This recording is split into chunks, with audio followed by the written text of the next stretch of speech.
And if they did not see our light, then there was always our voice, the great deep cry of our foghorn, shuddering through the rags of mist to startle the gulls away like decks of scattered cards and make the waves turn high and foamy.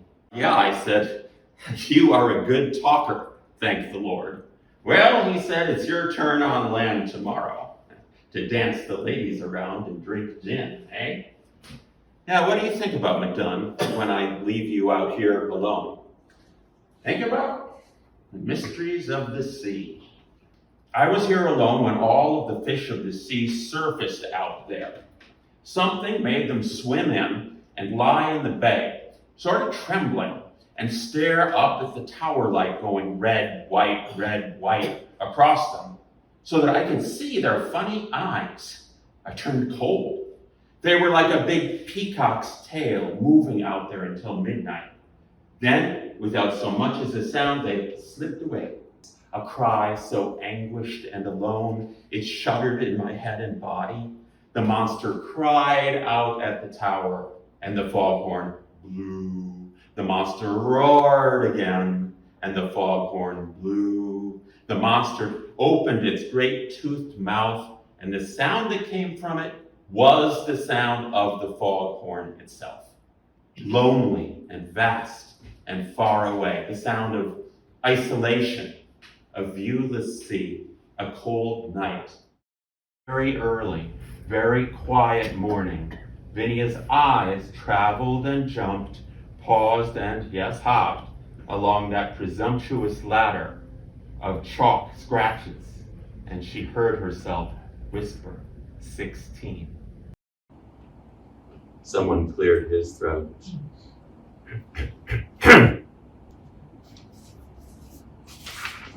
Oh my God.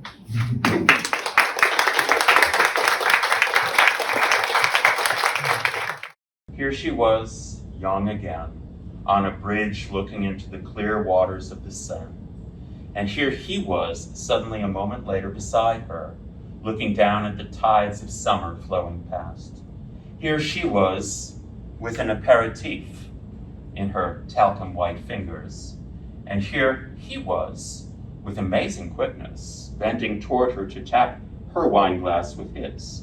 His face appeared in mirrored halls at Versailles over steaming smorgasbords in Stockholm, and they counted the barber poles in the Venice canals. The things she had done alone, they were now doing together. In the middle of August, they sat staring at one another one late afternoon. Do you realize, he said, I've seen you nearly every day for 2.5 weeks now? Impossible. Oh, I've enjoyed it immensely. Yes, but there are so many young girls. Oh, you're everything they're not. Kind, intelligent, witty. Nonsense. Kindness and intelligence are merely the preoccupations of old age. Being cruel and thoughtless is far more fascinating when you're 20. She paused and drew a breath. Now, I'm going to embarrass you. Do you recall that first afternoon we met in the soda fountain? You said that you had some degree of, shall we say, affection for me at one time. You have purposely put me off on this by never mentioning it again. Now I'm forced to ask you to explain the whole uncomfortable thing. He didn't seem to know what to say. But it's kind of embarrassing, he protested. Spit it out. Okay. I saw your picture once, years ago. Oh, I never allowed my picture to be taken. No, this was a very old one, taken when you were about 20. Oh, that, she said, it's quite a joke. Each time I give to a charity or attend a ball, they dust off that picture and print it. Everyone in town laughs, even I. Oh, that's cruel of the paper to do that. No. I told them, if you want a picture of me, use the one taken in 1853. Let them remember me that way. Keep the lid down in the name of the good Lord during the service. I'll tell you all about it, he said, and folded his hands and looked at them and paused a moment. He was remembering the picture now, and it was very clear in his mind. There was time now here in the garden to think of every aspect of the photograph and of Helen Loomis, very young, posing for her picture the first time, alone and beautiful. He thought of her quiet, shyly smiling face. It was the face of spring. It was also the face of summer. It was the warmth of clover breath. Pomegranate glowed in her lips and the noon sky in her eyes. To touch her face would be that always new experience of opening your window one December morning early and putting out your hand to the first white, cool powdering of snow that had come silently with no announcement in the night. And all of this breath warmness and plum tenderness, all was held forever in one miracle of photographic chemistry, which no winds could blow upon to change. This fine first cool white snow would never melt, but live 1,000 summers.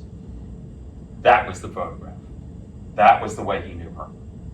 Her life alone has allowed her to travel and see the world and learn things that she would not necessarily have learned if she had married and started a family there in Greentown.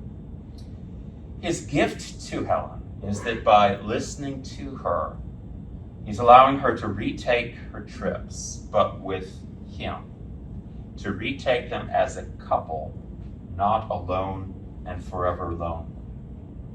Her gift to him, obviously, to take him places to which he has never been, although he may, being only 31, down the road.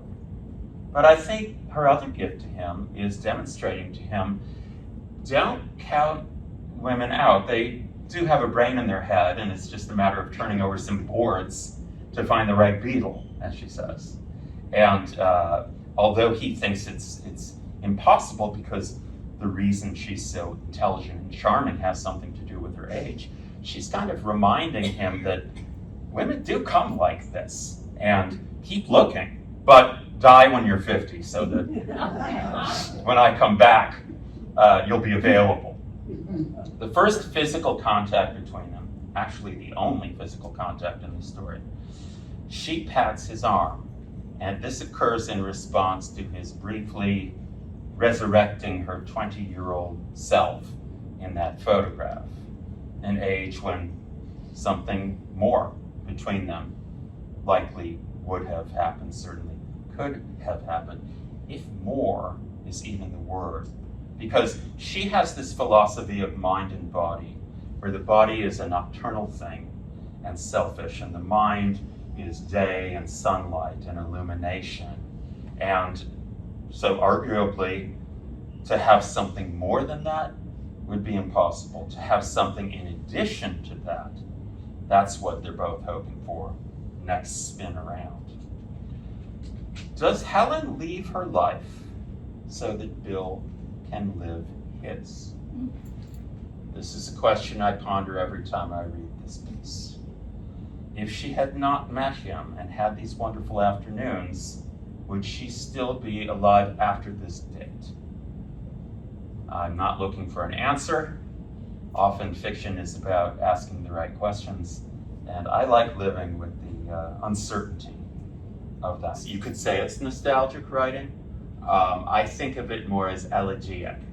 It has the quality of an elegy to me, and that's a little less sentimental than nostalgia. Elegiac and certainly bittersweet, which is one of my favorite flavors in writing. Bittersweet. A little tart, a little sweet, and that's life. You know. They turned in at the drugstore and sat at the marble fountain. William Forster took the letter out. He laid it before him.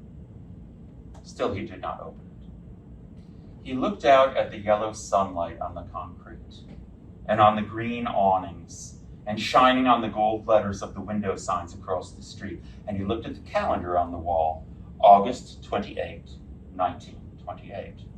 He looked at his wristwatch and felt his heart beat slowly.